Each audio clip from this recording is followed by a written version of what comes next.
Hey guys, welcome back to my channel. So today we're going to jump right into my top 5 books for money and business. So without further ado, let's get started. So my first book and my number 1 book is Think and Grow Rich by Napoleon Hill. And Napoleon really dives into what it means to save money and paying yourself first. Now, paying yourself first is basically putting away a percentage of your weekly or bi-weekly paycheck every single week or every 2 weeks, and really disciplining yourself to not touch this money at all. A lot of us work every day, Monday through Friday, and we work for over 40 years in order to retire, right? But once we get to retirement, our Social Security checks are not giving us enough money in order for us to live off of that. So putting 20% or 15% of your check away gives you this amount of money over 40 years that helps you live more comfortably.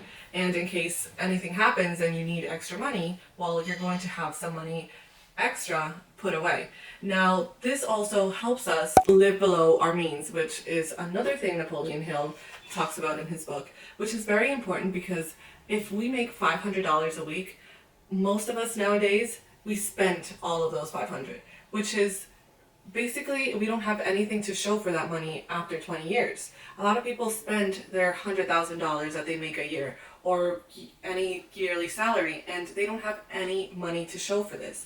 And a great example is that a person that makes $100,000 a year and a person that makes $40,000 a year, this person that makes $100,000 a year might be less rich in reality than this person that makes $40,000 a year. Why? Because since he's up here, he has more expenses because he makes more money. So that brings him a lot lower. As opposed to this person who makes $30,000 to $40,000 a year, he may spend less because he makes less money. So living below your means and being able to put away money, in reality, it doesn't matter how much you make a year, because however much you make, you're still going to be putting away a certain amount of money. Now, that is a great idea because we always think, oh, I need to get a raise in my job, or I need to make more money. But in reality, what are we using this extra money for? Because if we're only going to be spending it on expenses, then there's really no reason why we need a raise, because we're not really putting away any money, or we're not making that money or that extra money work for us in return. So that brings me to my next book. And my next book is The 4-Hour Workweek. Now, The 4-Hour Workweek was the second book I read, and I fell in love with this book because it really opened my eyes to all the tools and resources that there are for you to be able to run your business from anywhere and at any time. Sometimes I felt like it was hard to find a way to run my cleaning business from, let's say, if I'm in Paris or if I'm in Los Angeles.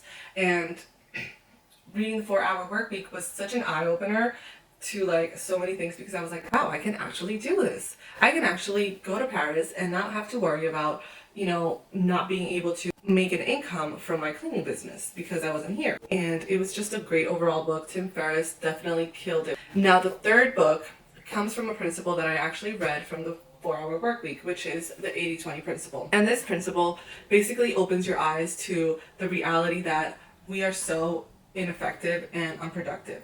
And a lot of us get 20% of the work done in 80% time, which is why I'm so against 9-to-5 jobs, because there's literally a set amount of tasks that sometimes you need to accomplish in a day. And if you really concentrate and focus on these tasks, you can get them done in like 3 to 4 hours, which is half the time you're spending at work. Now, a lot of us, because we have to be there anyway, we prolongate the time that takes us to get everything done, which brings me to the 80-20 principle, which is getting 80% of the work done in 20% of the time, which makes you do a lot more things in less time. Don't we all want to do that? Like, a lot of people say, I don't have time to do that.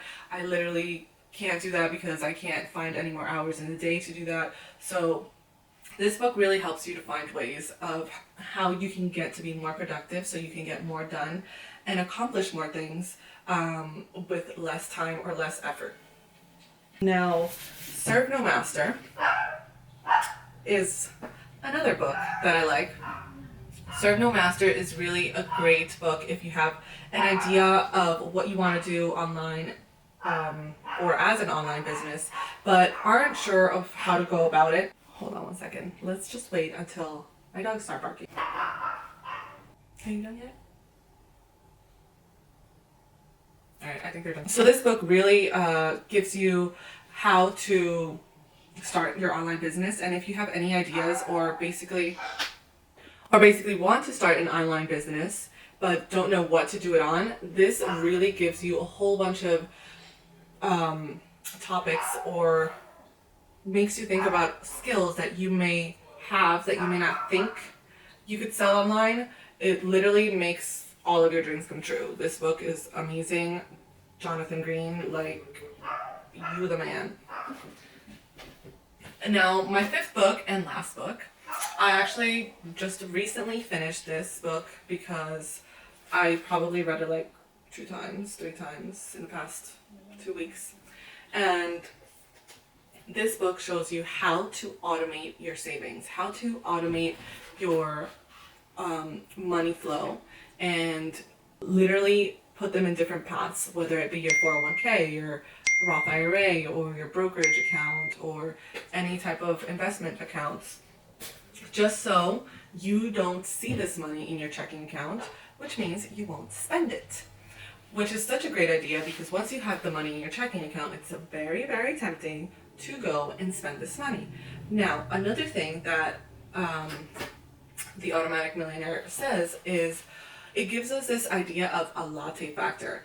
The latte factor is basically when you have a 9-to-5 job, or when you have any job, basically, before you go to work in the morning, let's say, or before you go to work, whatever time you go, maybe you stop by a Dunkin' Donuts, maybe you stop by a Starbucks, and you get a cup of coffee, or you get a sandwich or something like that.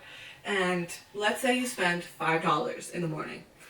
Okay, so before you get to work, you spent $5 already. Now, for lunch or for your break, you spend another $5, let's say, on a juice and on a snack or a bag of chips or something. And then for lunch, you spend another $5 to $10 on your lunch, on your meal, and on your drink. So let's say you get paid $15 an hour, and then if you think about this, you are working a little over an hour for all of this food that you spent in one day. Which means over time, these $20, let's say you only spend $20 a day, these $20 every day adds up to $140 a week. And these $140, if you put away in an investment account over 40 years, you're going to see a massive amount of growth in your investment accounts. So really, you have to think about the little things that you spend your money on, because these are the ones that, because they're so cheap, or like they're $5, $2, $3, we don't think about how much they add up to, and we end up spending more money than we really need to spend on these little things. So basically, that is it. Those are my top 5 books. Let me know if you have any other books that I should read, or that you recommend, or that you think were better, or anything that you think might help me or anyone else that is looking to improve their money situation and their business. Think and Grow Rich, The 4-Hour Workweek by Timothy Ferriss. Think and Grow Rich is by Napoleon Hill. The 80-20 Principles by Richard Koch. Serve No Master by Jonathan Green. And The Automatic Millionaire by David Bach. So, thank you so much for watching. See you next week with another episode of whatever I can think of. Bye!